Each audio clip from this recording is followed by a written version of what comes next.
Hey, welcome everybody.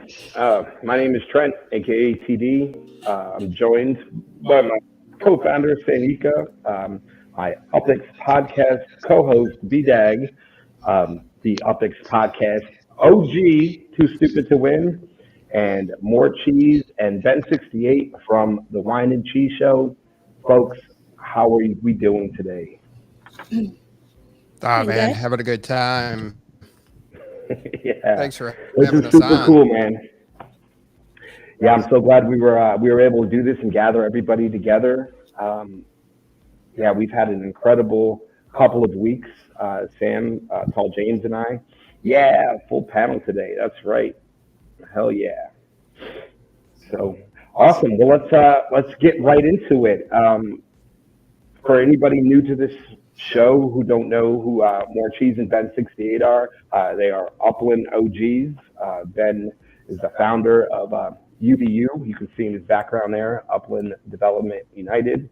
Yeah, there we go. More Cheese, also a Upland OG. Together, they co-host the Wine and Cheese Show, which is Upland podcast, and 2Stupid2Win, along with Thank Me Later, do the UPX Podcast, along with BDag and I, and then you guys know Savika and I are from NFT Gamer TV. So we're going to be talking a lot about Upland today. So let's set it off with the recent announcement of Queens. Um, and BDag, why don't you start us off with some Queens talk? Yeah, sure. Excuse me. So I'm trying to figure out here. I've got all this data up from the five boroughs of New York. Kind of cool. We finally are finishing off the full set here. We're gonna have a full house.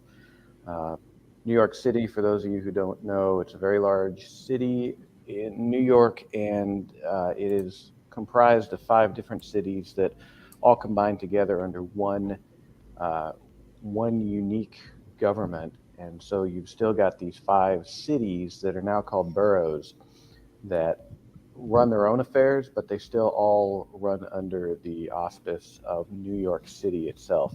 And then within each of those boroughs, they have their own neighborhoods, et cetera, et cetera. So it's a lot like most American cities, except that you've got this middle breakdown of boroughs between the city and the neighborhood level. So we're bringing in Queens. We're going to finish off the whole set. Some people might argue there's a few more outliers like Jamaica that are definitely a part of New York City, but technically and governmentally they are not. We'll see if those ever come in. Anyway, what do we got here? I'm going to go into some city data at first here. So the first borough we were given was Manhattan. That was 23 square miles and 42,000 properties, and pretty small. The average home price in Manhattan right now is closing in on $1.5 million American dollars, which is pretty expensive. Yeah, you go to the next. Actually, it was the next one they released, and the next most expensive borough was Brooklyn, which we dropped from almost $1.5 million to $875,000. So that's 7/8 of a million if we're going to keep track that way. Brooklyn, though, was 3 times bigger in area and had, what's 270 divided by 40 roughly, about 7 times as many properties. So that took a little while longer to min out, but as property base grows, you got to keep throwing more properties in there. Staten Island came along. It's got it cheaper. It's actually the median borough in New York City at $600,000 for a home, 125,000 properties, and that went somewhat fast. Bronx was released, what was that, a couple of months ago? And apparently the median home price in Bronx is just a little bit less than Staten Island at $560. But with only 89,000 properties, Bronx is just a little over twice the size of Manhattan, and it went freaking fast. That's a technical term. Freaking fast. So now we're going to bring Queens into the mix. Queens, the easternmost borough of New York City, is also the biggest borough at 108 square miles. That's 3 times the size of Manhattan in land area, twice the size of Staten Island. And it has let's see, what did we have here? Manhattan was 42,000 properties, Bronx 89,000, Staten Island 125,000, Brooklyn 276,000. Queens is breaking the scale at 324,000 properties. So this ought to keep us going for a little while. I meant to look up Detroit because that was our most recent city and see how many properties were there. Yeah, Detroit has 387,538. Oh, there we go. Thank you, sir. So that puts Detroit on par with Queens as far as the amount of properties goes. However, the price of a property in Queens is a little more desirable to live in than Detroit, so it's a touch higher. So that said, if the median price of a home in Detroit is about $50,000, and in Queens it's over $500,000, I would definitely expect prices to be somewhere around 10 times the amount that they were in Detroit. I mean, Detroit for the old guards was like being a kid in a candy store. Remember the last time we were picking up properties for under 3,000, minting them for under 3,000? Exactly. Been forever. So Detroit was kind of a nice place to burn some UPX if you needed to do that. Queens is not going to be so much. It's going to be more similar to Bronx. Is one of the more recent city additions we've had. But unlike Bronx, it's going to last just a bit longer, hopefully. It's, about 3.5 times as many properties there. So fingers crossed, that ought to last a little while. 2Stupid, let me ask you, what are you most looking forward to with this Queens release, now that you've heard those data points? I mean, with the Queens release, I'm just excited to complete the 5 boroughs of New York City. And each borough, the upland has grown with its user base. So it's going to be even more and more challenging. The groups out there doing research, it's going to be tougher. There's no longer, you're going to be able to, everybody's getting the same data. So it's going to be even competitive. It's a vanilla collection release, but it's kind of like the collections are revealed because everybody's going to go after the same thing. So it's going to be fun to watch, and I'll get what I can get there. But, other than that, I'm just excited to see what they mark as landmarks there and what collections they're going to develop. But they're pretty predictable, give or take, what it will end up being. So. Oh, that was Sammy, I'll do comments. Ben, tell me what you're most excited about in Queens releasing. Well, I can tell you what I'm not excited about. I'm not excited about getting up at 1 a.m. as per usual. I'm a bit over that. As you know, I've been whinging about that for probably close to a year and a half now. Please come on, try and mix it up a bit these release times. But anyway, recently I've been running a completely individual play, and the same for Queens. I'm just running my whack 'em and stack 'em play, where I'll go in. I've got my balance there ready to go. I'm aiming to get between 150, 200 properties under the 5K mark, and I'll set those aside and sit on them for a year and wait for the market floor to mature. So I've really got no interest in collection speculation. I've been there, done that. I've personally found that there's a lot more gains to be made in this kind of just grab what you can, as cheap as you can, as fast as you can, and patience. Awesome, man. Awesome. And Cheese, what are your thoughts on the Queens release? Well, I think it's bad timing, especially with Spark Week coming up. If something goes bad, it's going to kind of collide with Spark Week, and a lot of people are not liking that. Queens is huge. I don't think it's going to sell out very fast. It may sell out fast, but not Bronx fast, and Bronx is still kicking, in my opinion. Anyway, also, I don't know. There's some areas in Queens I'm going to be looking out for, but I think I'm going to, for the most part, do Ben's kind of thing where you buy low and just flip it for a few. Get ready for international. Yeah, fantastic. All right, so I want to jump around in our notes here, Dag, because I want to jump to how you're going to get to Queens. And so for, I'm sure some of our audience members, you might not know that Sanika is the owner of Grand Central Station in Manhattan. And at the time of this purchase, I believe it was the largest purchased landmark, if I'm not mistaken. It went for 21,000 USD. And Sanika was promised that all East Coast, and not just New York, all East Coast transportation would go through Grand Central Station. Is that correct, Sam? Promise is a tight word. I definitely suggested, but I mean that was broken as soon as like Brooklyn released, and then I forgot what released after that. But what's just south of Brooklyn? The way I remember it, it was Block yeah. Unchained promising that it would all go through GCX, but that's fine. It's like you said, it's a moot point now because that was broken. But I believe there's some controversy about how you're getting to Queens currently in Upland. And Dak, can you tell us some more about that?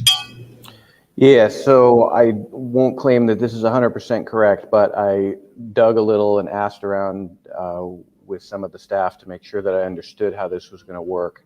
Because their announcements, they always put information in the announcements, and it's always extremely clear and absolutely no way to misunderstand what they're writing, right?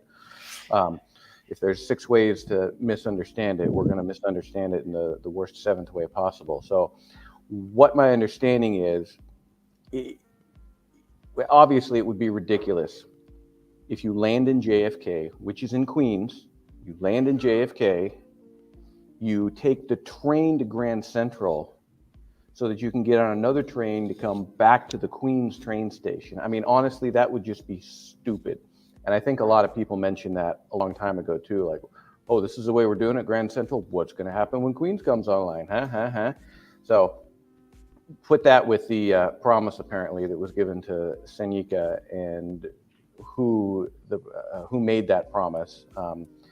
So we got to understand there's going to be maybe a little bit of flexibility in how the transportation works. So my understanding is that you're going to land in JFK, and that's why Queens has released both train terminals and bus terminals, because you will take the train to Grand Central Station, or from the airport, you can take a bus to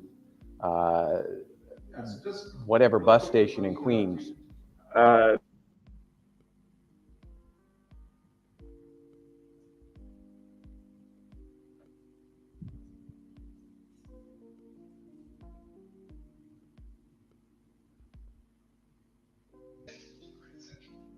So it wouldn't cost you anything to go from JFK to GCS.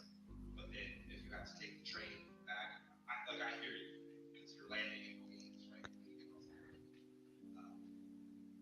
I just wanted to make sure that we weren't adding another gate.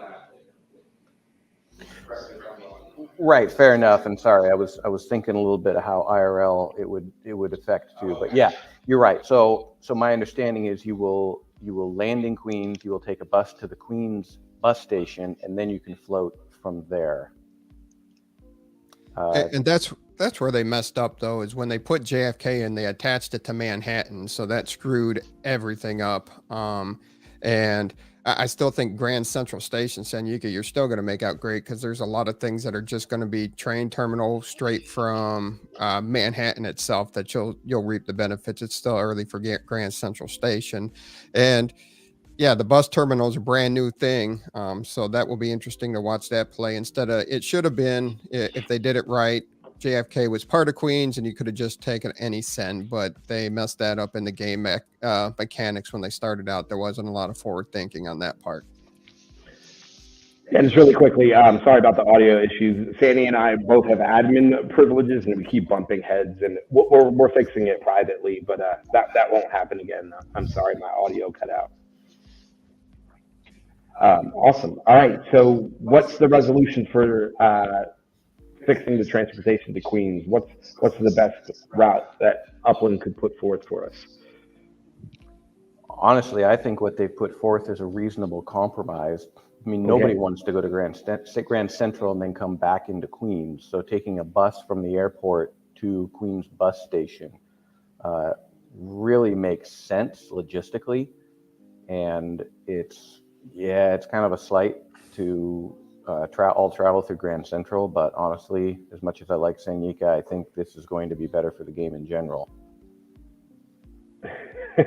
Well, and I mean, that's like why I say it was a suggestion, because it didn't make much sense to me either. But I was, I guess, on board with the concept, not knowing what was going to release. It definitely wouldn't make sense to go all the way to Manhattan and then back to Queens, or even for that matter, like getting to Staten Island. It makes sense that you would go more or less directly there. And it was a big play too. We should say that back in the day when Sandy bought that property, everyone was like, "What the actual hell? Somebody paid that much money for that?" So it's a pretty interesting move. Yeah. Awesome. All right. Awesome. All right. So for our most favorite part of a new city release, let's jump into collection speculation. And Ben, let me start with you, man. Give me a couple collection speculations. What do you think is gonna make the list? Mate, I wouldn't even have the faintest idea. I know how to spell Queens. That's about it. I got no idea. No idea whatsoever. I'd probably be, I don't know what to say. I wouldn't have a clue. That's why I don't even bother. Like, if you're talking about somewhere that I'm familiar with, sure. I went heavy into Manhattan collection speculation back in the day, fell into all the FOMO traps that were going around, and just, at the end of the day, just wasted a ton of UPX. If I had have sat back and used that once the collections were revealed, I would have been much further ahead. If I had have used that balance to just buy up and mint the cheapest ones that I could, would have been so far ahead. So that's why, yeah, for me personally, I just steer clear of it. There are several people, not Hawaiian Sim, what's his name? Human Sim, that does some really good guides and, analytics, assassins and that sort of stuff, but it's still very risky. And the point that I'm at, I'm about banking future gains, not taking on board risks and that sort of stuff. So I don't even bother. Very good. Okay, Cheese, how about you? Have you done any homework yet? I know the good neighborhoods in Queens. I know like Kew Gardens and the popular ones. I would say also maybe short streets in Queens, like Jackson Avenue or Prince Street, or if I can kind of get myself to be in an area, I would probably want to be right in the area by Whitestone Bridge where you go in from the Bronx to Queens. Okay. I think that's a really nice area, very like rich and whatnot. So, You know what's funny is I do the exact opposite. I've done one search. I do tell a lie. I've done one search for Queens. What's the worst spot in Queens? Because I'm all about getting the cheapest ones possible. So I do anti-research. Cool. 2Stupid. What about you? What do you think, man? I mean, you're going to have your usual suspects like Long Island. You would think Long Island City would probably be a limited or standard, depending. Flushing's, Astoria, and then you got a bunch of big streets. Astoria Boulevard, Queens Boulevard, Roosevelt Avenue, Jamaica Avenue, and I think that's the things that people are going to be going after. Jackson Avenue, Main Street, it goes one way or the other with the cities, depending. Prince Street. So there's a bunch of different ones. There's going to be 16 to 20 collection on there. Wow. And you should figure about 8 to 10 being neighborhoods and the rest being streets or boulevards with the random. And what's the theme that Upland's going to pick for Queens right now? Because there's so much you could do that has come out of Queens. I'm not really sure the Upland theme ultra rare that they're going to put together. I hadn't heard of that. Which one? What you just said, the say it again. I'm sorry, maybe I missed. Like in Los Angeles, they had the New Orleans, they had the jazz venues, and it was to the Uplands team's discretion. In Los Angeles, they had the what was that?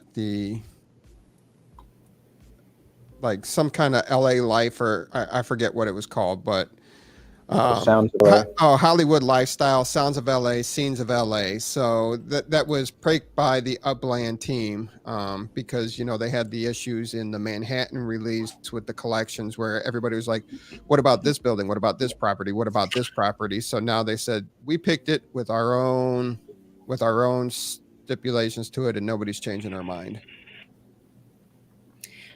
I can kind of reply to that. I kind of like with the events they've been putting out with the you know, what kind of music reminds you of Queens and who came from Queens and this and that. They might go in that direction because there has been a lot of great artists that come from Queens and whatnot, in my opinion. Cool. BDag, what do you think, man? You got any secrets for us? No, I think a lot of what's been said makes sense. Atlantic Avenue stood out, Rockaway, maybe, or Seaside, if that wasn't mentioned already. Something again on Long Island. There's a Broadway, there's a Main Street, there's a Grand Avenue. I mean, I think they're given the potential of how Upland has said they could have cross-city collections at some point, it's worth going for. If you got the extra UPX, worth going for anything that is already a collection in another city. Yeah, no doubt. All right, so hey, shout out to Burst of Energy for the raid, man. Thank you guys so much, and welcome everybody. We have a special stream today, Sunday. BDag, 2Stupid2Win, More Cheese, Ben68. All Upland OGs are joining Sanika and I for this awesome stream about Upland and NFTs. And I think we can maybe jump right into a, Sandy, what do you think? Should we do a grubfish? Sweet. Let's do it. All right. Yeah, and we'll keep talking Upland stuff while you see if we can multitask here. Do you want me to boot it up? Yeah, I think I got it. Hold on. Okay.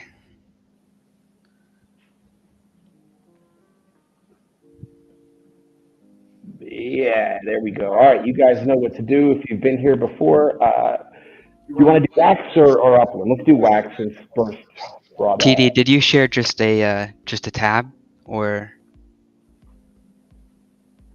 the full window? Because if you share the full window, we won't get audio.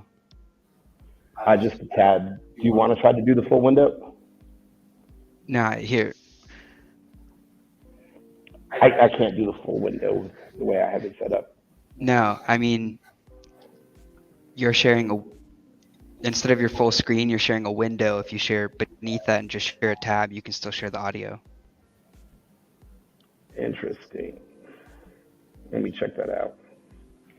And anyone new to Wax? Let's see here.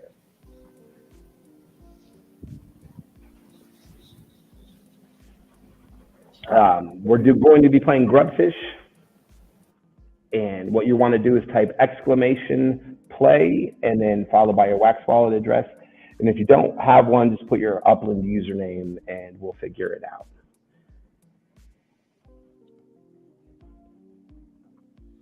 Okay. Brave tab. Just make sure that's checked on. Uh-huh.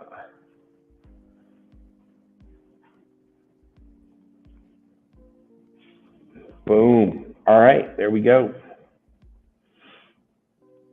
All right, what else do we have on Queens? I think that was everything, right? Collection speculation, City Dad. I didn't make any speculation. I know that Alcy said Rockaway, so I'm going to put Far Rockaway out there as a pretty obvious choice. And you guys know me, and I love my Wikipedia, so I would say pull up the Queens Wikipedia article and see what's highlighted under streets and neighborhoods. Awesome. Now, I know if you don't mind there, TD, some people I've seen chatting about how the market's been down since the Detroit release. And of course, on our Thursday night episode, we run the secondary market percentage floors, and we discussed that. And every Tuesday we tweet it out from our account on Twitter. Yeah. Mm-hmm. just to point out that since Detroit was released on March 3rd, Manhattan's up 17%, Rutherford's up 45%, San Francisco's up 37%, Santa Clara's up 38%, and the Bronx is up 21%. So the floor has been steadily climbing each week since the Detroit release. And the biggest thing is it's not a cash grab. This release is about supply and demand and relieving the pressure on the secondary market on the East Coast. I mean, in the past week, Rutherford shot up over 40%. So you got to release some of that pressure. This isn't where you come in, mint a property, flip it for 10,000x in 2 weeks. This is a long-term game. Just like Ben said earlier in the show, it's buy as much as you can, hold for a bit, wait for the appreciation. There's claims that there was only 41,000 players. Yeah, that was 41,000 players that interacted with their wallet in the last 24 hours. Over the last 30 days, there's been over 260,000 players interacting with their wallet on Upland. So I see city releases coming more and more frequently as the player growth continues to grow and the projections of the player growth continues to happen. And if you want to be a sharp player, you start buying the dips prior when the city release is announced, and then you sell in a couple weeks as the markets come back up. And that's a way to make huge gains in Upland. You don't have to liquidate and sell cheap to jump into the new city. This game's not designed for you to be in every city. We're still early in on this game, so everybody's at a great advantage. Right. And you know what? That's a great segue into one of our other note bullet points, which was Upland's market control. And Ben, I know that was something that you had some input on. Can you expound on that a bit and everything that 2Stupid just said? Yeah, I think he's dead right. But it does come across as very much like they're trying to plug up holes in the dam with their fingers. This is the last borough in New York, right? So this is the last play they've got unless they're going to do something out of the box. It has felt like they're kind of trying to hold back the floodwaters, and I think this is going to have the opposite effect. Eventually, they're going to run out of ways to try and artificially suppress the market, and then the market's just going to do what the market's going to do.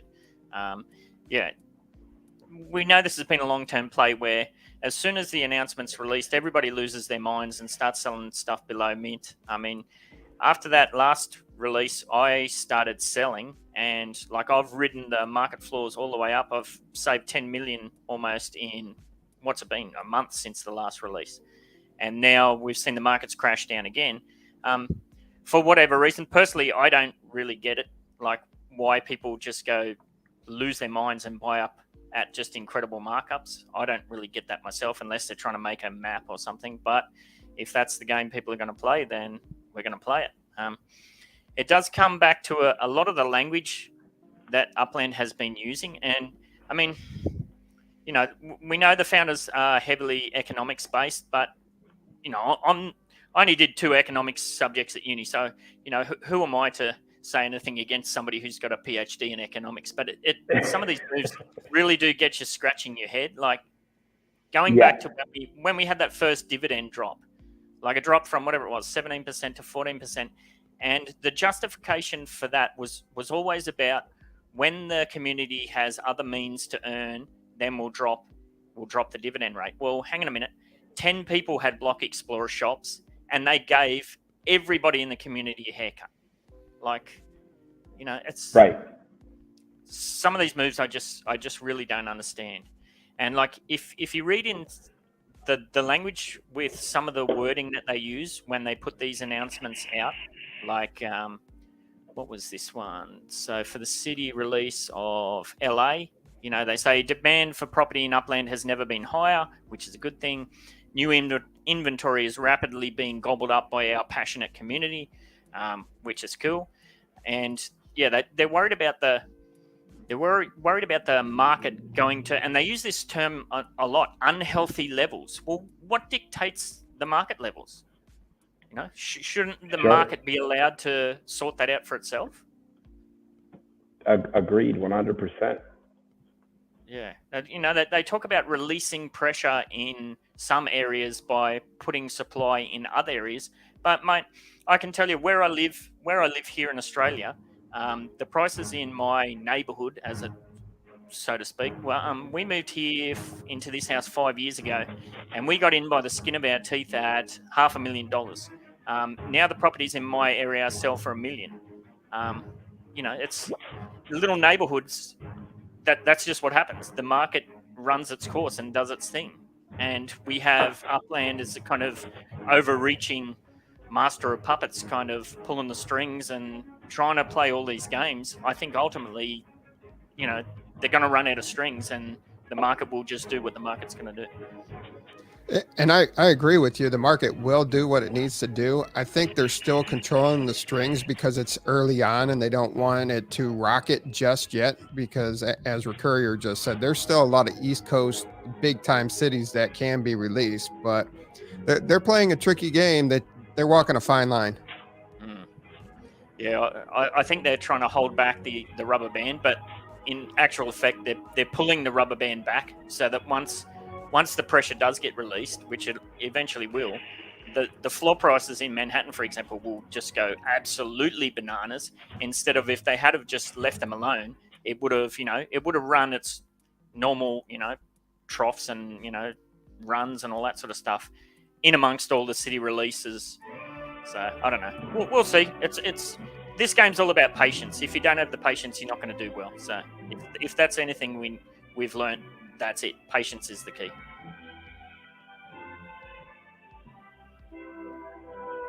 Yeah, I 100% agree with that. And if you guys didn't notice, we started Grubfish. I'm going to kind of just be doing that, I guess, kind of randomly through the stream here. Shout out to Odojack 1950 for the win. Let's get to the dance off. And while we do that, BDag, do you have anything to add to anything that was just said? We lost your audio, BDag. You're muted, I'm BDag. There we go. I don't know anything about economics, buy low, sell high. That's about the crux of it. So anything Ben said, I'll agree with. That's a dangerous game. So Matt Doomey says, maybe you mentioned it or discussed it already, but will they open all the NFL stadiums before next year? Yeah, I believe so. I think that was the plan, right? That was my understanding, but that still leaves at least another 16 cities to open up this year. I lost count. How long do you think before we go international? Like I've squirreled away $5 million for that. What do you think? And what do you think what's that going to do to the market floors? if you get a city release like Detroit or somewhere like that, and that crashes the market, what's Tokyo going to do? I still think they got to find. Go ahead, TD. So I can just tell you from speaking personally with Dirk and Iden at Upland headquarters, and we'll talk about that a little bit later.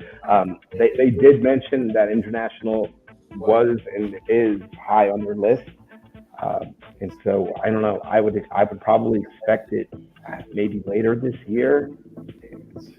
That's just speculation. Honestly, I don't know anything, but I wouldn't be surprised if I saw it by the end of 2022. I will interject that the biggest problem they've been having with bringing international cities online is getting the same depth and quality of data for the properties that they've been able to get for U.S. cities. I mean, regrid.com has got all the U.S. cities pretty well covered. So when it comes to the international stuff, sometimes the information just isn't there. So they're trying to find ways to get accurate databases built for it. Correct. Yeah, and that is also something that I believe Iden mentioned to us. Is that right, Sam? Remember at South by Southwest? Yep. I think he said that exact thing. So that's an excellent analysis. I think if you're a kind of newish player and you feel like you've missed out on New York or San Francisco or something like that, put a bit of a balance away and you just wait and see what happens to the floor once an international does get released. You're going to have some really good entry points, I would imagine.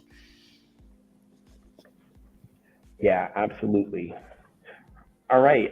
Let's see. What else did we have to talk about today? Third-party markers. Where are you seeing that? I don't know. I don't see anything. I'm just saying let's talk about some editing of some maps and putting markers in Upland. Oh, yeah. You want to talk about OpenStreetMaps? Yeah, let's do it. Let's talk about OpenStreetMaps. Okay.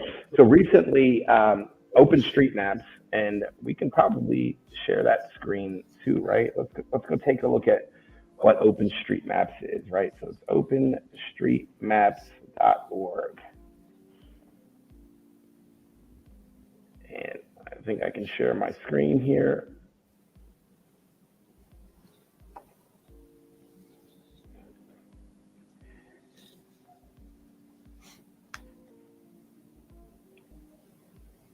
So Recurrier says, I honestly, at this point, believe the international rollouts will depend very heavily on having a strong launch partner, company, program, something to help them sell the launch. They will be very careful with the in real life economics of it. 100% agree.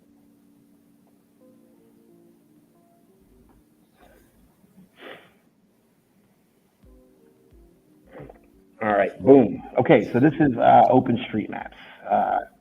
And is that plural or singular? Here, let me paste it here in Singular. Right. I want to make sure that's clear because to me it keeps sounding like street maps. So there it is there. OpenStreetMap.org is the website that we're on. So anybody can go in here, in the right-hand corner, click the sign up button, put in your name, your email,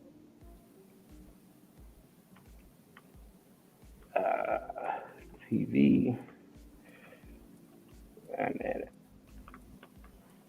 then we can set password and sign up.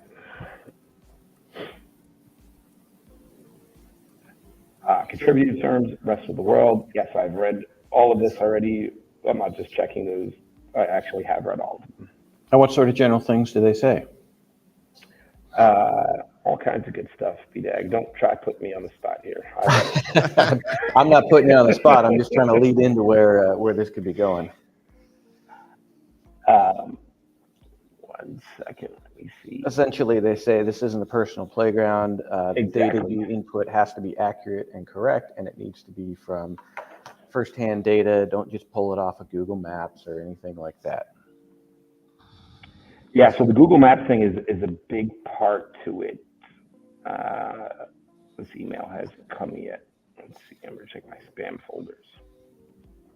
Oh, and that you give, what was it, an irrevocable license for them to use your data, yada, yada. Yeah, so they definitely called everything that you submitted, quote unquote, your content. And yes, you were bound to. All right, so here we go. We go back to here, and it should say welcome. Yay. All right.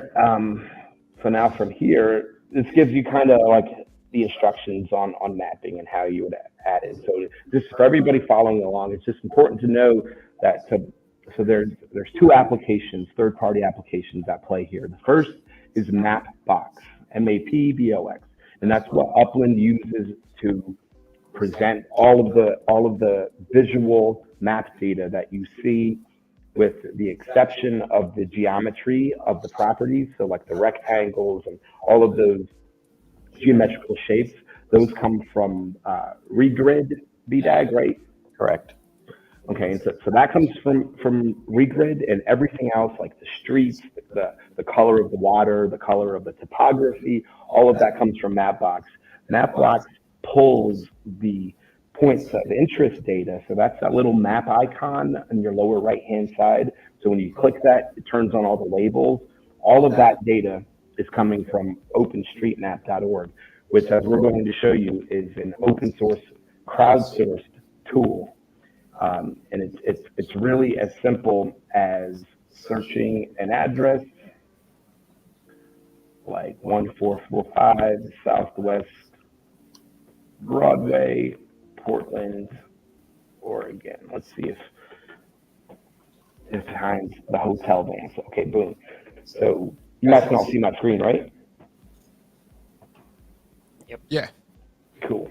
All right. So as you can see, there's the hotel vans here, and if you look closely at the labels and such, you'll notice that they look very much like the upper labels, and it's because they're the same thing. Should I want to go into and edit this, I believe it's just clicking this edit button, right, BDag? I believe so. I'm in here as well right now, trying to make sure that Yep. we don't steer anybody wrong.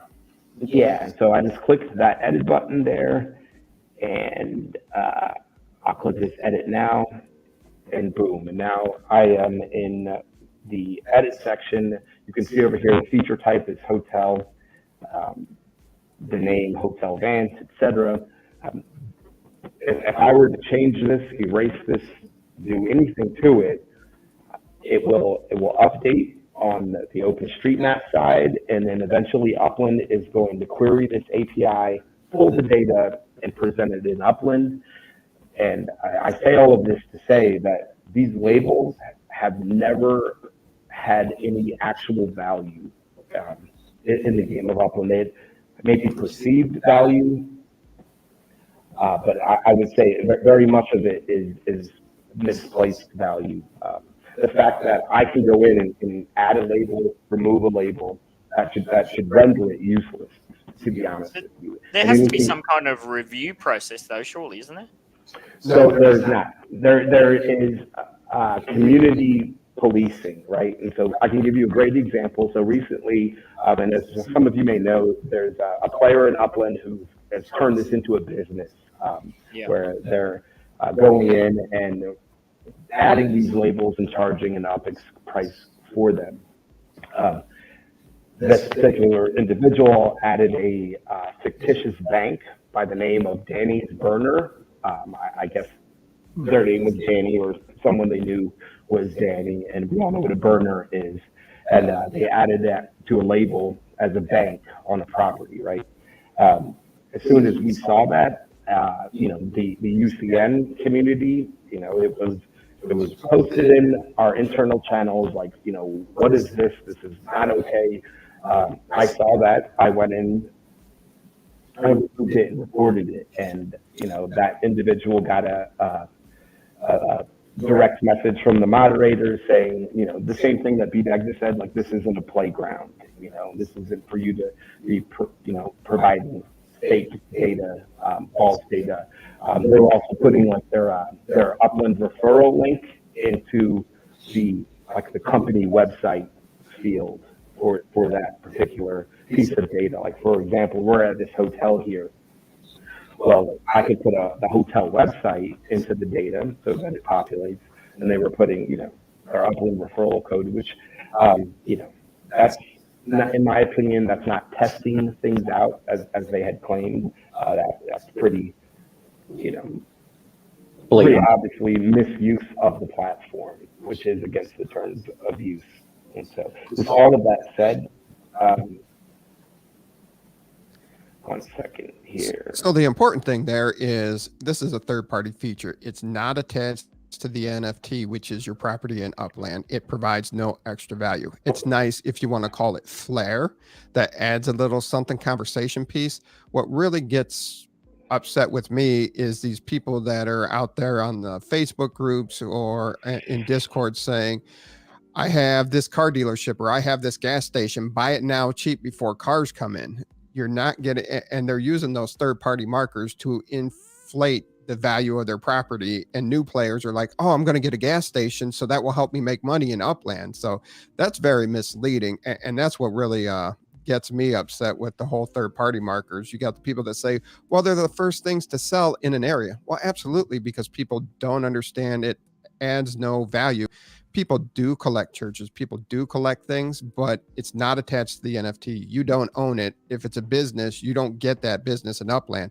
I own a whole bunch of banks because I made that mistake initially in San Francisco. I was going around minting bank after bank after bank after bank. I probably have 15 or 20 banks in San Francisco, but I will never have a bank in Upland because of those properties. And that's what I try to communicate, and some other people try to communicate, and then we get hated on saying everybody has their own way to play it. But that's not playing that. That's taking advantage of players that don't know anything just yet.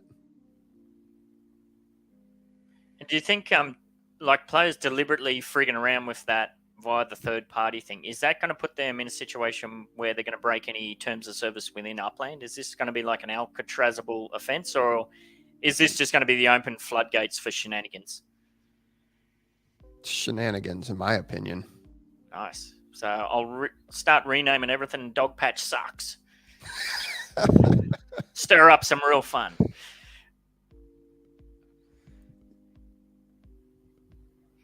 You're muted, TD.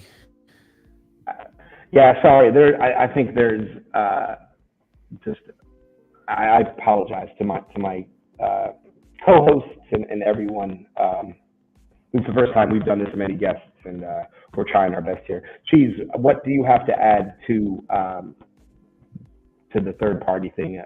Were you aware that it was a third party tool, OpenStreetMaps? So yeah, we can't hear you, Cheese. Yeah, we don't have your audio.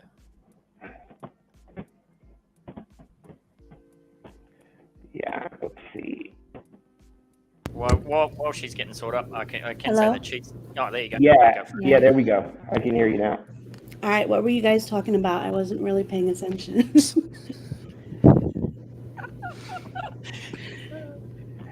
We were talking just basically about the labels in Upland. Oh, like banks and McDonald's Exactly, and yep. whatnot. I mean, it's Yeah. all speculation. I don't. They said in plenty AMAs that it doesn't mean anything. People can do what they want. I personally am collecting stuff that has titles like McDonald's and Dunkin' and Starbucks, because I don't understand, but because it's speculation. Like I sent correspondence to McDonald's, to Dunkin' Donuts, to various places to tell them about Upland and stuff like that. Because it's not going to matter where the addresses are, but you never know if a specific area, like they can start coming in later on and advertising where are they going to want to go. They're going to want to go where they are in real life. They're going to want. Sure. People are going to McDonald's right now in the metaverse and ordering. What's to stop in the future?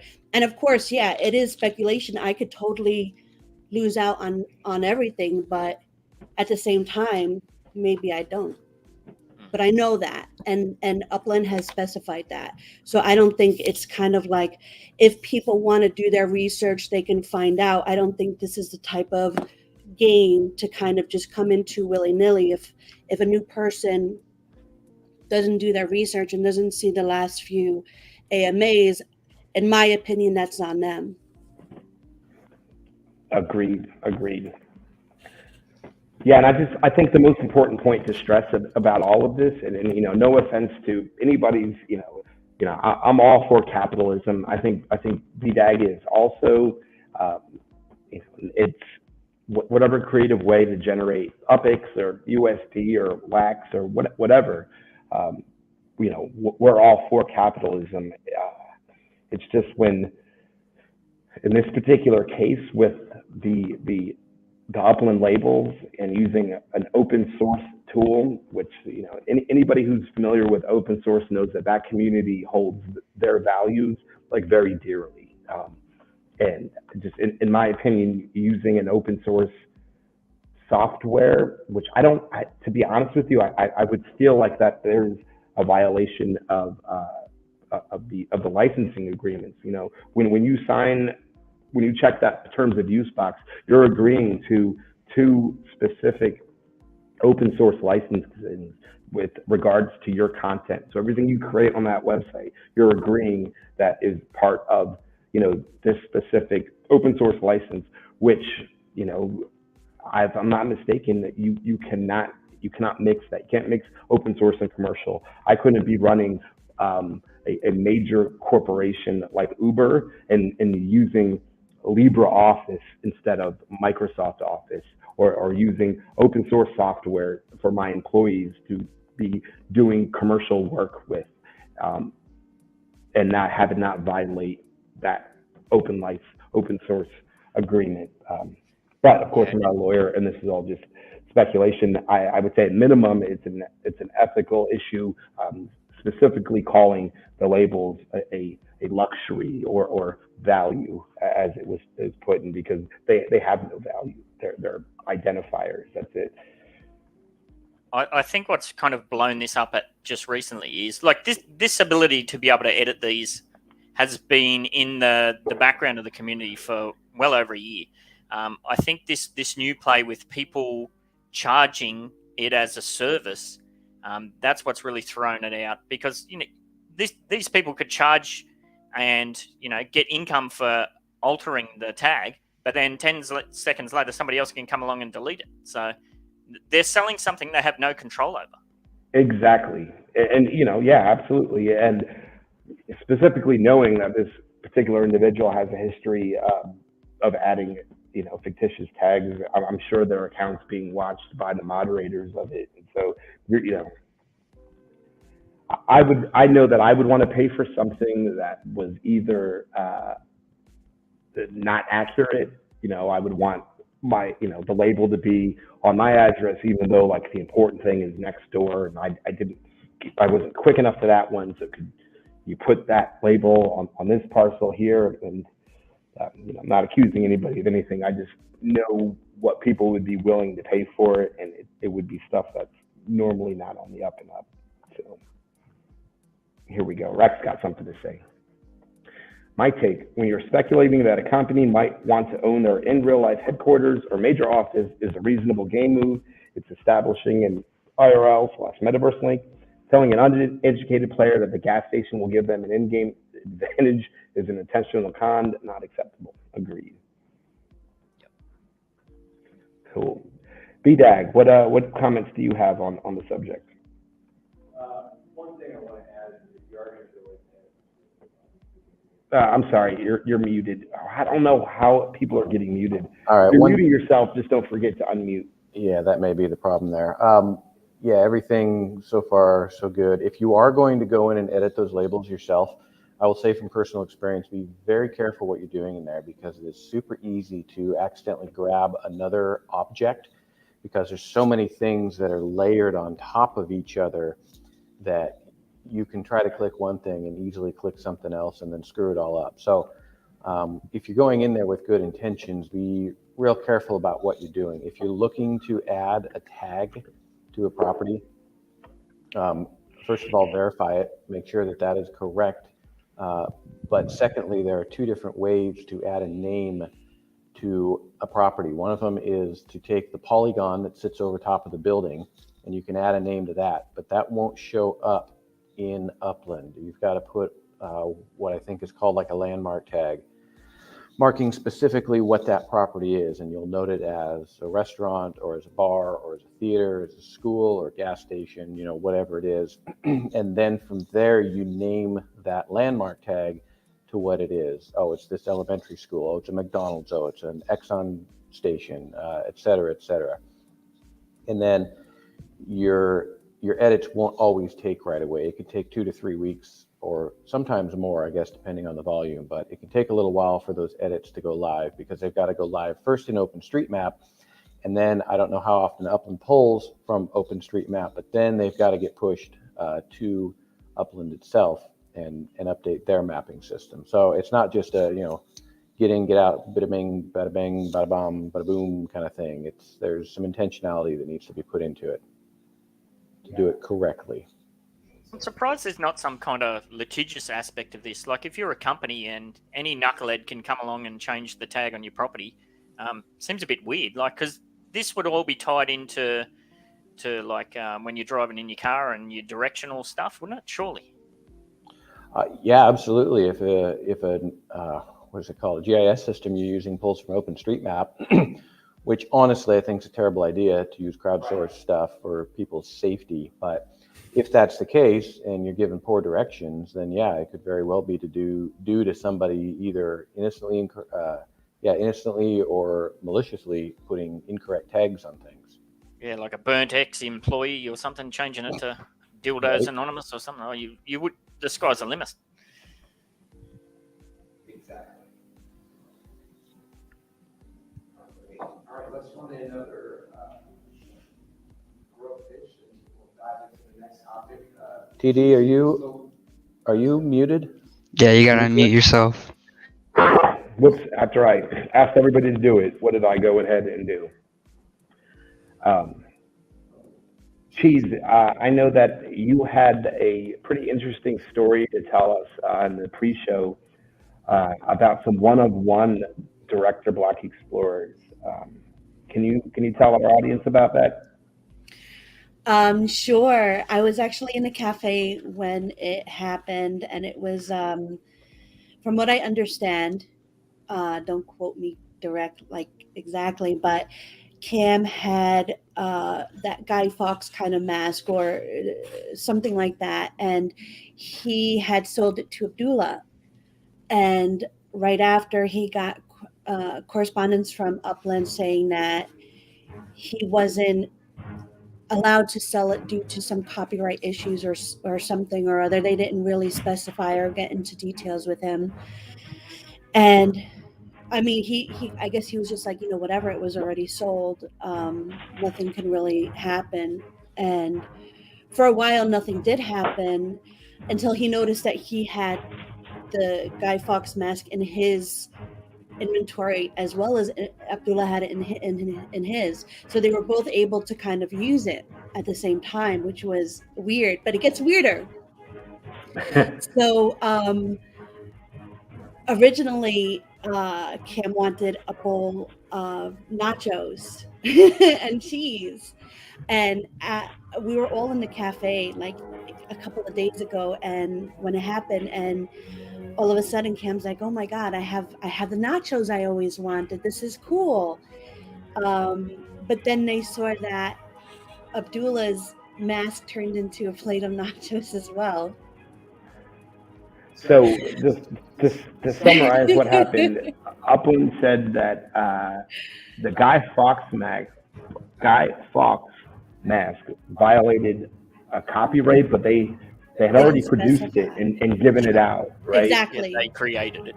So they created it, but then decided that it violated a copyright, which that in of itself is pretty funny.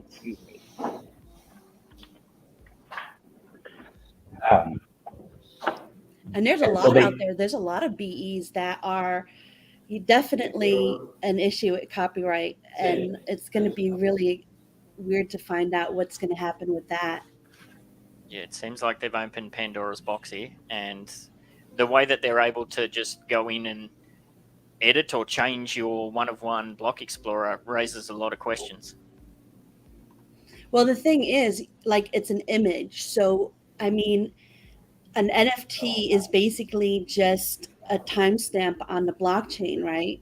So basically, any NFT's image can be edited or even completely deleted. The blockchain will always be there, but the image can definitely change, no?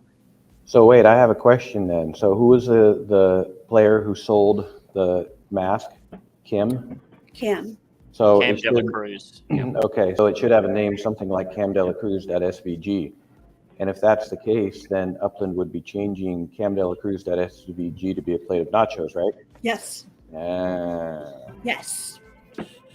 So that's exactly it. Like NFTs, like if you don't have it on some sort of IFPS, and even that is a bit like, no one knows the future of anything, really. Like blockchain is blockchain, but images are something totally separate, and they can be edited. Well, that depends on how the contract's set up, but they can be edited depending. Seems a bit crazy. Like, so that means somebody could pay $2 million for a Bored Ape Yacht Club NFT, and you could turn around and turn it into a carrot. I think their contracts are structured a little different than Upland's. Oh, look at there's Recurrier. Right. So yeah, Rex says not all images can be changed. It depends on how you set up the metadata. That's 100% correct. I think most NFTs you wouldn't have to worry about that ever being the case. However, even on Wax, it depends on not only the metadata but also like what service you're using. IPFS is pretty industry standard for NFTs on all chains, whether it be ETH, Wax, etc. But I'm aware of several projects on Wax that don't use IPFS. They host the images on their own website. So if that server goes down, that image goes down and it's gone. And two examples off the top of my head are Our Planet and Warsaken.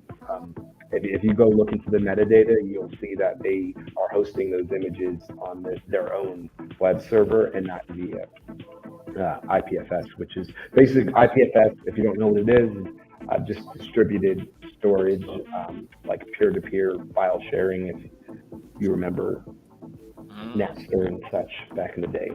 Well, I certainly didn't know that ability that More Cheese has just outlined. I didn't even know that was a possibility. I had assumed that an NFT is an NFT and it's immutable. You can't change it. Once it's on the blockchain, that's it. So that's, as I said, that raises a lot of questions. Yeah, absolutely. All right. Is that all of our notes? Let me see here. Yeah. What's our stream time looking at right now? We're at 1 hour or so. Let's run I guess we're running another grubfish. All right, cool. So I'm going to go one by one through our audience member. I'm going to start with Sam because he hasn't talked much this stream, and that's probably my bad. But Sam, what's the question? What are you most looking forward to in the NFT space in 2022? Gaming. Short and sweet. Yeah, that's it. Just Yeah. any specific games that have your attention at the moment? Mini Royale on Solana, and I'm starting to get more into Gen E. I'm a big first-person shooter, so I love just any games, but I'm getting kind of sick of playing games that feel like they're from when I was born. Which I feel like is like most games right now, like simple card games, and not that they're not fun, just I like hyperactive games a lot more. Cool. All right.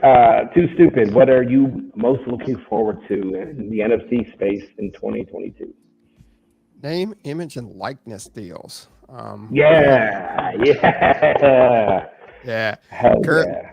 Currently, I'm following the playerslounge.io, and they've been working with a bunch of SEC schools. They gave out over $300,000 to Georgia players after their first initial launch. So it's a pretty cool project.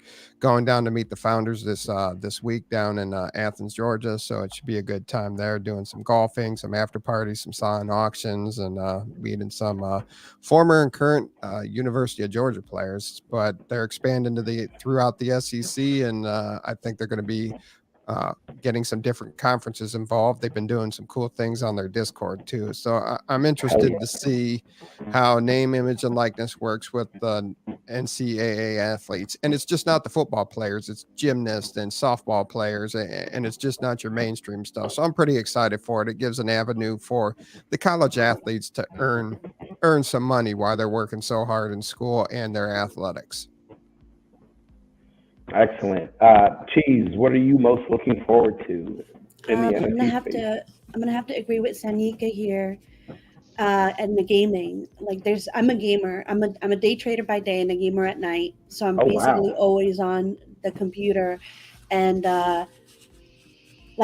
my favorite game currently is 7 Days to Die, and like I always think of ways they can kind of like turn it into like an NFT metaverse, because it's basically like a Minecraft but much better and nicer, and like stuff like Far Cry's or Assassin's Creed, like if they were able to, or like even like Overwatch, if they were able to get that with an NFT. I know they tried with Ghost Recon, but it was kind of like failed very hard. But I think it's going to start becoming a norm, and people aren't going to keep playing games that you can't really get something else out of, sort of thing. So I'm hoping for that as well.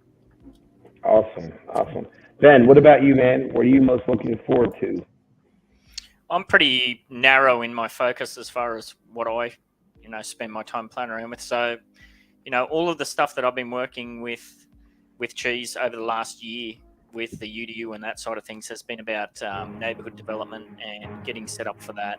So just looking forward to Upland coming through with some of the things that they've said in their roadmap and some of the hints and nuggets that they've dropped about the place. Like, we know this happens within the Upland community, and we've seen this just recently with cars. Like, the Upland team will drop a paragraph, and next minute, there's massive communities, Discord servers being built, people making all these plays. So I think sometimes they put these things out and they kind of put it out there and think, oh crap, now how are we actually going to do that? So really looking forward to see things like renting and that sort of stuff. How's that going to work? How's it going to play? How's that going to work towards, especially the economical aspects of it, like with all the properties that people have. And at the moment, I'm building like crazy. So how's that going to benefit me long term? And it's one of the things we see new people come in, and the first thing that they say is I put a property up. Now what? What's the point of this? So I think this year they have to do something with that. Agreed. And all right, last but not least, BDag. What are you most looking forward to in NFTs in 2022? Maybe I'm a little old school in saying this, but I really like the blend of the NFT and the IRL stuff that's going on with a couple of projects. Yeah. And when I started my own Lego art-based project, that was one of the things I wanted to incorporate. So you go through the process, you get lucky, and I'll send you a copy of my custom kit. And I've already sent a couple of those out. I'm super excited about it. I don't know. I just, everything is going digital, which is great. I think there's some awesome stuff in that, but just keeping that IR element alive and not just, hang on a sec, it's not just with articles, but hey, here, I'll be right back, okay? Yeah.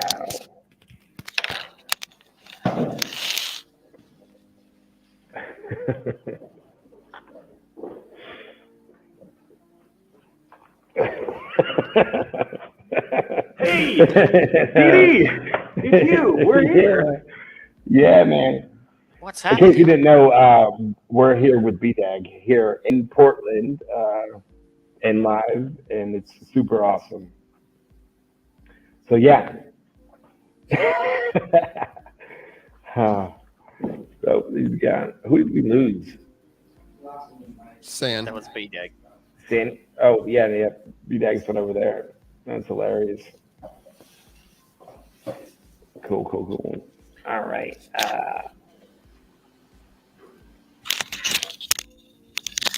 Shout out to Last Hero 13 for the win. Let's go ahead to the dance off. And yeah, all right. I guess I'm the last. I thought BDag was last. What am I most looking forward to? For 2022 and beyond, I'm looking for NFTs to legitimately go mainstream. We kind of see glimpses of it here and there, but I know in my lifetime, all of these NFT naysayers will have finally accepted that it is in fact the future and necessary.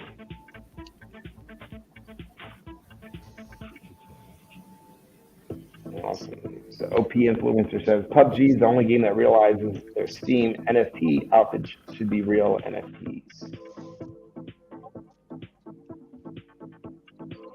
On that game category existing games, I mean, Willowbar says I'm excited to get my VIRL Dags Bricks kits. I just got mine yesterday. I picked them up in person. They look super fun. Awesome. All right. Shout out to Dear Admiral on the win. All right, Sandy, you want to do some UPX giveaways now? What do you think? Can we do that? Yeah, let's go for it. Am I muted? No, we can hear you. Okay, good. Yeah, let's do it. Just make sure everybody puts in their Upland address or their Upland username, and then we're gonna be testing out the ability to send UPX. We were testing it out. I sent some to TD earlier and it worked, so hopefully this works. All right, yeah, so we're gonna go exclamation play in your Upland username instead this time. What do you do if you're not in Upland? That's a great question that we did not prepare for. You use Get in Upland. Yeah. All right. And I'm not going to hold our guests up any longer. Jim, if you, I'm sorry, 2Stupid, if you have to go, man, thank you so much. I guess just if you have any parting words for our audience. I just really appreciate being on tonight, being on your stream. Always good to get back with you and BDag and get 3/4 of the crew together. So, and it's been always fun chatting with you and talking with you. And from the other side, more cheese. We haven't been on a thing together before, but appreciate the time. And if you guys ever have any questions, you can find me on Discord at 2Stupid2Win. Awesome, man. Have a good one, man. All right, Sam. Later on, dude. Take care. Awesome. All right. Can we do it like this?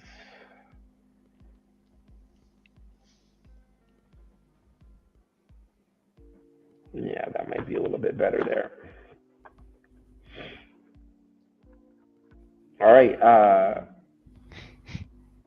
Hey. Is that you playing with them? Yeah.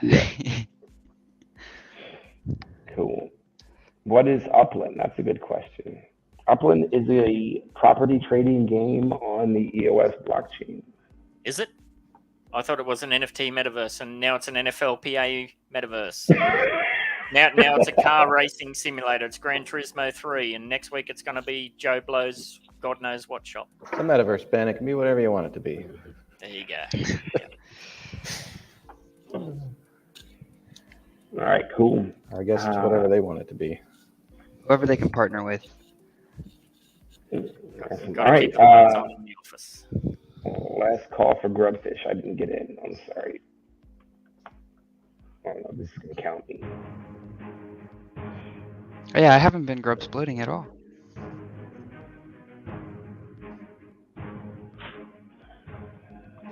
Yeah, I didn't get in. All good.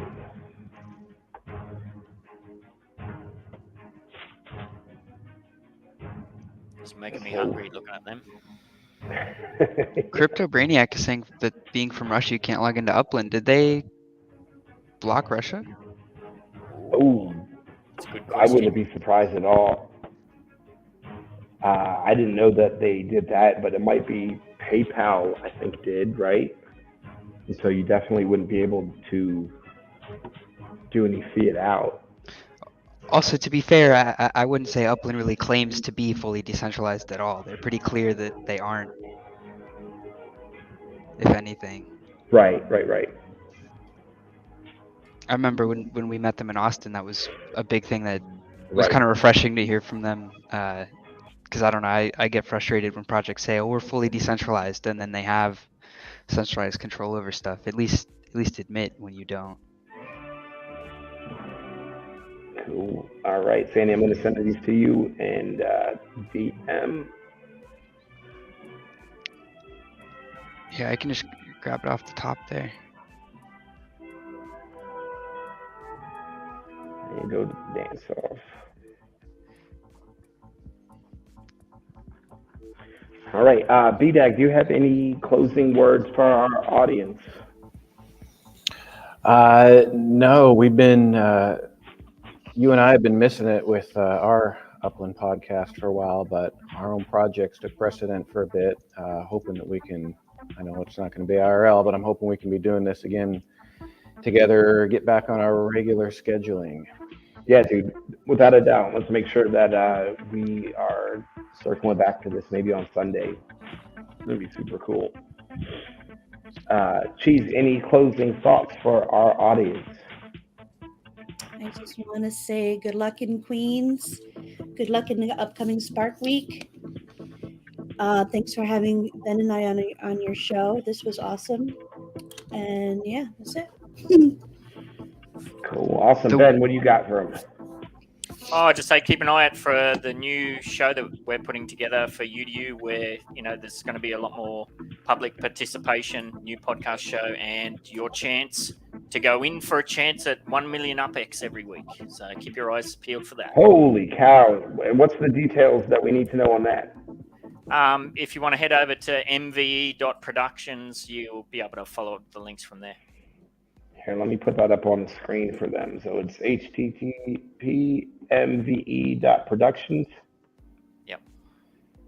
So yeah, I've kind of recently suffered a bit of burnout because we had multiple shows going on. So I kind of threw my hands up in the air and said it's all too much and pulled away. But we've kind of found a way to amalgamate or weld together a couple of different things we're playing with into one show. So we'll give that a go and see how it pans out. As you know, TD, with UDU, we've never been shy to play around with things, and if it doesn't work, we chuck it in the bin and pull out the pieces and try again. Hell yeah, man. Awesome. And Cheese and Ben, thank you so much for coming on the show. It was absolutely awesome. I'm hoping we can do this again soon. Maybe next week. I don't know. Maybe I come on the Whine Cheese Show. What do you think? Yes, definitely. It's something You that's been better. talked about for a while. You don't come on now, there'll be a horse's head in your bed. Yeah.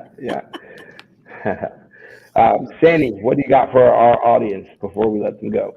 Well, first of all, that first winner, SILPJA, that is not an Upland name.